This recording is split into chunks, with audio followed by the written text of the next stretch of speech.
Assalamualaikum warahmatullahi wabarakatuh. Video ini saya buat untuk Bapak Ibu magang dari UMM. Pertama-tama saya akan menjelaskan ini cara membuat soal online melalui Quiz. Nah, yang harus kita lakukan itu masuk ke akun webnya Quiz dulu. Ini seperti ini, quiz.org. Nah, setelah itu akan muncul halaman seperti ini. Kalau Bapak Ibu belum memiliki akun, maka harus membuat akun terlebih dahulu dengan mengklik create an account.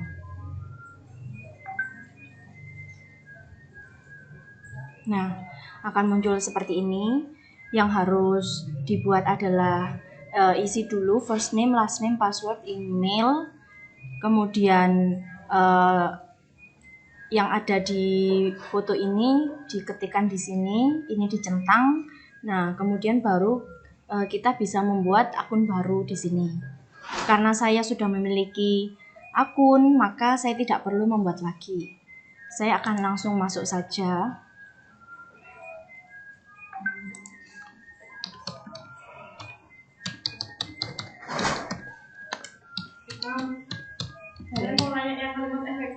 Nah, kemudian saya akan masuk melalui ini. Kalau sudah muncul halamannya seperti ini, maka kita harus membuat kelas terlebih dahulu. Kalau saya sudah punya beberapa kelas, maka akan muncul seperti ini untuk di kelasnya. Tapi kalau untuk kita membuat kelas baru, maka kita klik new class. Nah, kelas namanya apa? Kelas misalnya kelas 4. Ini kita bisa mengisikan satu persatu, tapi itu membutuhkan waktu yang lama. Untuk cara yang paling mudah, cara yang paling cepat, kita import data. Nah, sebelumnya kita harus memiliki datanya anak-anak terlebih dahulu. Seperti ini. Ini data anak-anak kelas 4. Ada nama dan juga password. Kenapa kok ada passwordnya? Supaya anak yang satu dengan anak yang lainnya tidak membuka milik temannya. Jadi anak yang nomor absen 1 tidak bisa membuka anak yang nomor absen lainnya, begitu. Nah, kita copy seperti ini.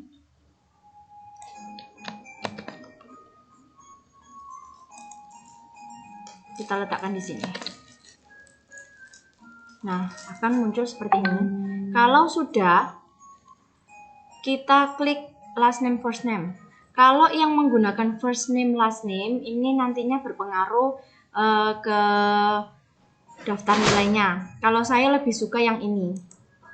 Kalau first name, last name, nanti munculnya nama belakangnya ada di depan. Itu yang sudah saya alami kemarin.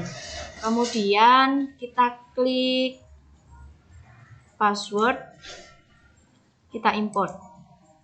Nah, akan muncul seperti ini. Kita hapus dulu yang ini supaya tidak mengganggu. Sudah.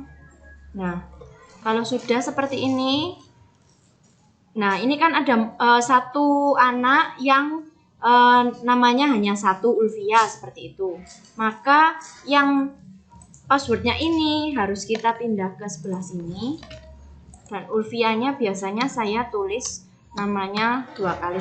Kalau sudah kita save. Nah, kalau sudah seperti ini, coba kita cek. Nah, maksud saya yang tadi first name, last name itu munculnya kalau kita klik pilih yang first name, last name, di sini munculnya Zahrotul Afifa Ainelin. Nah, tapi saya tadi lebih memilih last name, first name supaya munculnya di sini sesuai dengan yang data yang sudah kita miliki. Nah, ini cara mengeceknya ada di grades ini ya. Karena ini sudah betul, maka kita lanjutkan ke langkah berikutnya. Untuk membuat soal, kalau di Quiz ini sebetulnya kita sudah disediakan, sudah ada di sini. Tetapi itu sangat luas sekali, maka dari itu saya lebih suka lebih senang membuat soal sendiri. Di mana di other test ini. Kita klik design. Kemudian ini soal-soal yang sudah pernah saya buat untuk anak-anak. Kalau membuat yang baru, maka kita ada pilihan di sini, matching, question, atau slide. Biasanya saya menggunakan question. Kita klik question, kemudian ini nama latihan soalnya itu apa, test name-nya itu apa. Nah, biasanya saya menggunakan seperti ini. Latihan soal PPKN. Nah, supaya kita mudah, biasanya saya menggunakan tema, misalnya ya, tema 2, subtema 2, pembelajaran 3. Nah, kalau sudah kita beri judul seperti ini, kita susun soalnya yang nomor 1.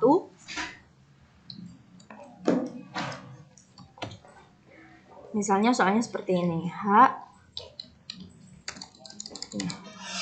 Menggunakan listrik merupakan titik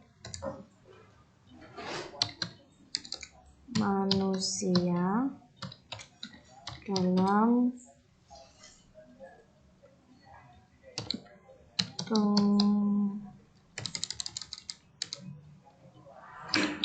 pemanfaatan energi.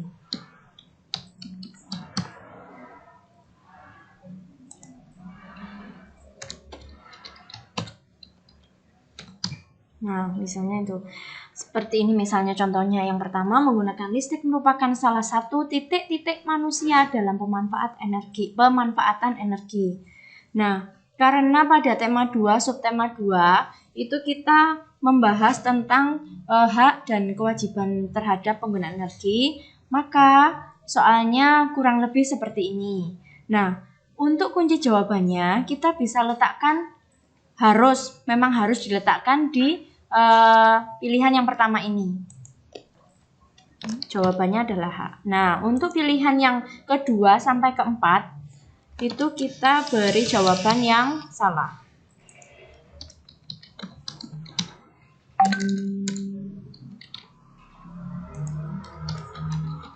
Nah, misalnya seperti ini. Ini nomor 1, nomor 2 sampai dan seterusnya itu sama seperti ini.